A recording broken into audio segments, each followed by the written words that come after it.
कस्तूरी तिलकं ललाटपटले वक्षस्थले कौस्तुभं नासाग्रे वरमौक्तिकं करतले वेणुकरे कङ्कणं सर्वाङ्गे हरिचन्दनं सुललितं कंठे च मुक्तावली गोपास्त्री परिवेष्टितो विजयते श्री गोपाल चूड़ामणि। बोलो श्री बांके बिहारी जिलाल की जय, राधा रानी की जय। जय जय श्री राधे, जय जय श्री राधे, जय जय श्री राधे श्याम। सभी भगवत प्रेमी माताओं बहनों पुरुष वर्ग समाज को हृदय से निर्जला एकादशी की बहुत बहुत शुभकामनाएं। सभी एकादशियों में सबसे ज्यादा पुण्य देने वाली यह एकादशी है। वैसे तो सारी एकादशियां पुण्यों को देती हैं, परंतु ज्येष्ठ शुक्ल पक्ष की निर्जला एकादशी सबसे ज्यादा पुण्य देने वाली है। तो ठाकुर जी की प्रेरणा से आज हम इस पावन एकादशी की कथा आपको सुनाने के लिए आए हैं। पद्म पुराण में एकादशियों की कथा का उल्लेख आता है। भगवान कृष्ण स्वयं पांडवों को कथा सुनाते हैं।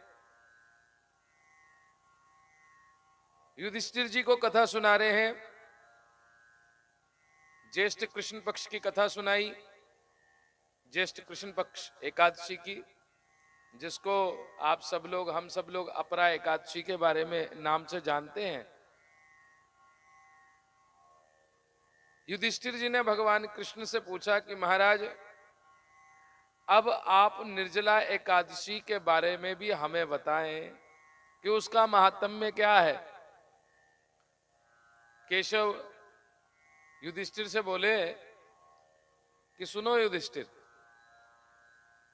निर्जला एकादशी की महिमा को स्वयं व्यास जी तुम्हें बताएंगे। तो सौभाग्य से व्यास जी महाराज भी वहीं पर बैठे थे।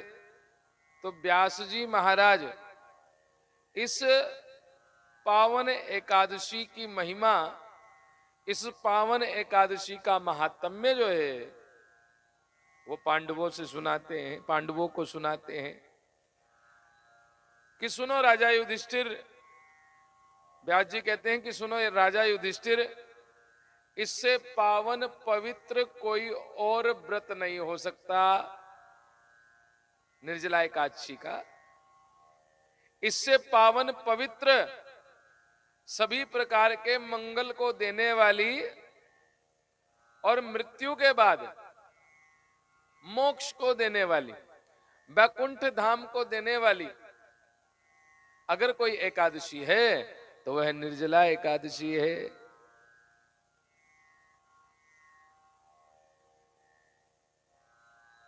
पूरे वर्ष भर की एकादशियां रखो या ना रखो, अगर एक ये निर्जला एकादशी रख लेवें तो पूरे साल भर की एकादशियों को रखने का फल मिल जाता है। भीमसेन बोले महाराज, मेरे सारे भाई जो हैं व्रत रखते हैं, परंतु मैं व्रत नहीं रख सकता। क्या मैं इस व्रत को कर सकता हूं? व्यास जी महाराज बोलते हैं कि अवश्य, अगर इस व्रत को आप करोगे तो सारी एकादशियां रखने का फल आपको मिल जाएगा। भीमसेन महाराज बोलते हैं कि व्यास जी आप हमें बतावें कि यह व्रत रखना कैसे चाहिए। तो निर्जला एकादशी के नियम को स्वयं व्यास जी बताते हैं। तो आप लोग भी ध्यान से सुने। निर्जला एकादशी से एक दिन पहले ही व्रती को नियमों का पालन करना चाहिए। रात्रि जो है वो भगवान के ध्यान में बितावे, ब्रह्मचर्य का पालन करे। अगले दिन जो है प्रातः काल सूर्य उदय से पहले उठकर स्नान आदि ध्यान आदि करने के बाद, नित्य नियम करने के बाद दान आदि करे और पूरा दिन भर जो है वो निराहार रहे। केवल कुल्ले के लिए, कुल्ला करने के लिए जो है या दंताधवन करने के लिए जो है वो मुख में पानी रख सकता है, बाकी पूरे दिन भर जो है वो पानी भी नहीं पीना चाहिए, इसलिए इसका नाम निर्जला है। और दान, घट का दान करना चाहिए। इसमें घड़े में पानी भर के, संग में फल रख के, दुग्ध आदि रख के, ये दान जो है ये करना चाहिए। श्रेष्ठ ब्राह्मण को दान करना चाहिए। और दिन भर परमात्मा के नाम का भजन करना चाहिए। ओम नमो भगवते वासुदेवाय, ओम नमो भगवते वासुदेवाय। 12 अक्षर मंत्र का पाठ करे, निरंतर जाप करता रहे। और यहां पर व्यास जी महाराज बताते हैं कि सुनो, दिन भर जो है वो तो भजन में गुजारे, परंतु रात्रि भी जो है वो जागरण करे। जो इस प्रकार से दिन गुजारता है, परमात्मा का नाम लेते लेते रात्रि को गुजारता है और अगले दिन द्वादशी के दिन पलायन करता है व्रत का, और सारे का सारा पुण्य जो है वो भगवान पर न्यौछावर कर देता है, तो वह मोक्ष को प्राप्त कर लेता है। भीमसेन जी बोलते हैं कि महाराज सही बताओ, अगर हम ये एकादशी कर लें तो सारी एकादशियों को रखने का फल मिल जाएगा। तब व्यास जी महाराज बोलते हैं कि हम तुमसे सत्य बोलते हैं, इसके साक्ष्य जो हैं वो स्वयं केशव है, भगवान सामने ही खड़े। अगर ये एकादशी कोई रख लेवे तो पूरे साल भर की एकादशियां रखने का फल मिल जाता है। इतनी पावन, पापों को दूर करने वाली, मोक्ष को दिलाने वाली, हर एक मनोकामनाओं को पूर्ण करने वाली ये पावन पवित्र निर्जला एकादशी है। तब जाकर इस एकादशी का महात्म्य सुनकर भीमसेन जी महाराज ने इस एकादशी का व्रत किया और इस व्रत के प्रभाव से उनको मोक्ष की प्राप्ति हुई है। और महाराज हम आपको बतावें श्रद्धा के साथ,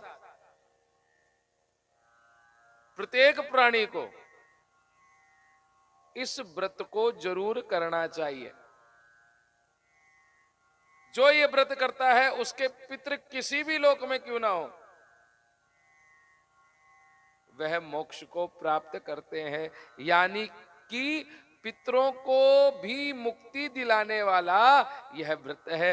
तो पावन श्रद्धा के साथ इस व्रत को करना चाहिए।